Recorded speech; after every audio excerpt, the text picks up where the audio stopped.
Hello students, स्वागत है हम हमारे इस यूट्यूब चैनल ए सर स्टडी पॉइंट पे। आज हम लोग रासायनिक अभिक्रिया एवं समीकरण जो 10th क्लास केमिस्ट्री का पहला चैप्टर है, इसके पार्ट 3 को देखेंगे।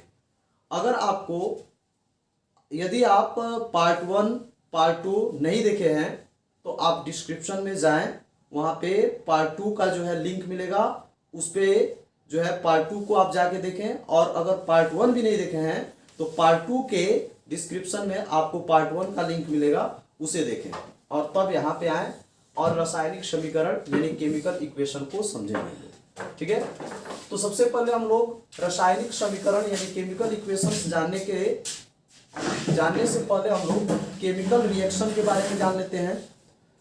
केमिकल रिएक्शन के बारे में आप लोगों को बताया गया था कि जब कोई दो या दो से अधिक पदार्थ मिलकर एक या एक से अधिक नए पदार्थ का निर्माण करते हैं तो वो रासायनिक अभिक्रिया आपका कहलाता है। इसको एग्जांपल्स के द्वारा आपको दिखाए थे, जैसे बताए थे कि हाइड्रोजन प्लस ऑक्सीजन ये मिलने के बाद जो है जल का निर्माण करते हैं। हाइड्रोजन प्लस ऑक्सीजन मिलकर किसका निर्माण करते हैं? जल का। ये हुआ आपका रासायनिक अभिक्रिया। फिर एक दूसरा एग्जांपल लेते हैं, जैसे मान लीजिए कि ये है आपका कैल्शियम ऑक्साइड। ये कैल्शियम ऑक्साइड जल के साथ मिलकर कैल्शियम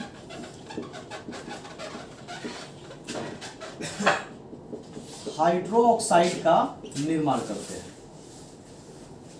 तो ये तो है आपका रासायनिक अभिक्रिया। अब ये रासायनिक समीकरण क्या है, इसको थोड़ा सा समझाएं।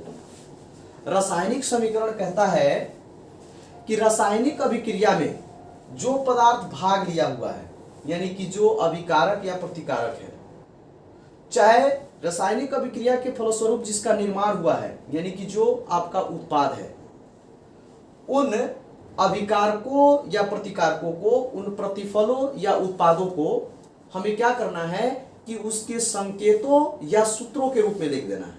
यानी कि जैसे हाइड्रोजन है तो हाइड्रोजन का संकेत H2, फिर ये आपका ऑक्सीजन है तो ऑक्सीजन का संकेत O2, फिर ये डैश दिए ये जल है तो जल का संकेत आपका क्या हो गया? H2O। ठीक है ना। तो इस तरह से ये आपका H2 प्लस O2 डैश देके 2H2O, ये हुआ आपका केमिकल इक्वेशन यानी कि रासायनिक समीकरण। लेकिन ये जो ऊपर दिख रहा है हाइड्रोजन प्लस ऑक्सीजन ये मिलकर के जल बना रहा है, तो ये है आपका रासायनिक अभिक्रिया। रासायनिक अभिक्रिया। तो फाइनली हमने क्या पाया कि जब रासायनिक अभिक्रिया को उसके संकेतों और सूत्रों के रूप में लिख दिया जाता है तो उसको हम रासायनिक समीकरण कहते हैं। ठीक है, जैसे यहां पे देखते हैं कैल्शियम ऑक्साइड है, कैल्शियम ऑक्साइड और जल ये आपका अभिकारक या प्रतिकारक है। अब इसको क्या करेंगे कि इसके सूत्रों या संकेतों के रूप में इसको हम लिखेंगे। जैसे कैल्शियम ऑक्साइड है तो ये होता है CaO प्लस ये जल है तो जल का होता है H2O। ये मिल करके क्या बना रहा है तो calcium hydro oxide, that means CaOH का होल ट्वाइस। अब यहां से इसे हम लोग जब इसके संकेतों के रूप में, सूत्रों के रूप में हम इसको लिख दिए तो ये आपका बनेगा केमिकल रिएक्शन यानी कि रासायनिक समीकरण। तो सिंपल सा मतलब है, अगर आपसे पूछा जाए रासायनिक समीकरण क्या है तो आप इजीली कह सकते हैं कि जब रासायनिक अभिक्रियाओं को, ये जैसे रासायनिक अभिक्रिया है, ये भी आपका रासायनिक अभिक्रिया है, तो जब रासायनिक अभिक्रियाओं को आप उसके संकेतों के रूप में या सूत्रों के रूप में लिख दीजिएगा तो ये आपका बन जाएगा रासायनिक समीकरण।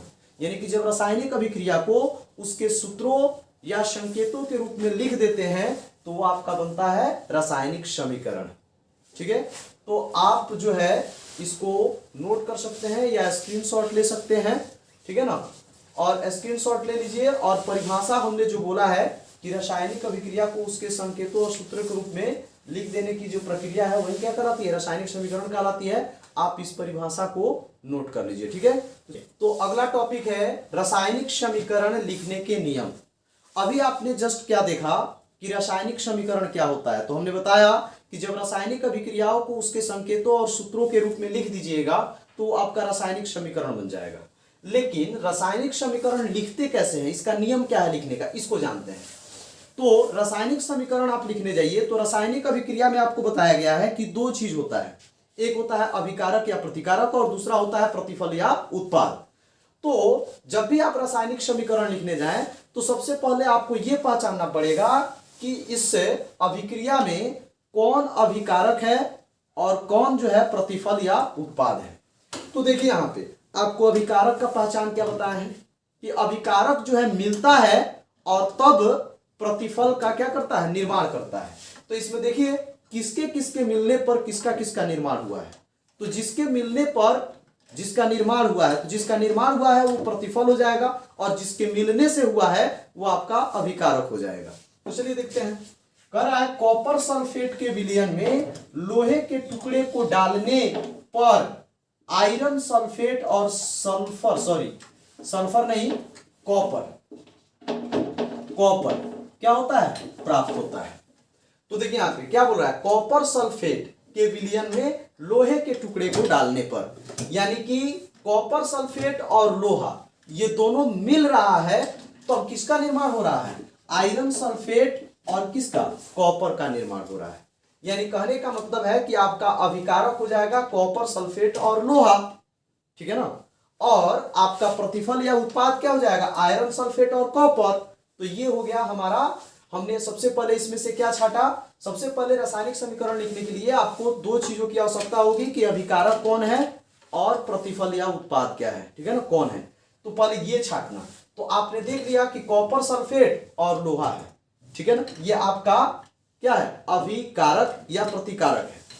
तो जब आप रासायनिक समीकरण में इसको लिखने जाएंगे तो सबसे पहला आपको काम होगा, आपका काम होगा कि जो रासायनिक अभिक्रिया में जो अभिकारक हैं उन अभिकारकों को उनके सूत्रों या संकेतों के रूप में पहले लिख दिया जाए।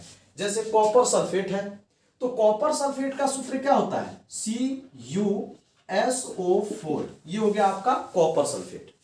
और इसके विलयन में किसको डाला जा रहा है, लोहा को डाला जा रहा है। तो लोहा का संकेत क्या होता है, Fe, ठीक है।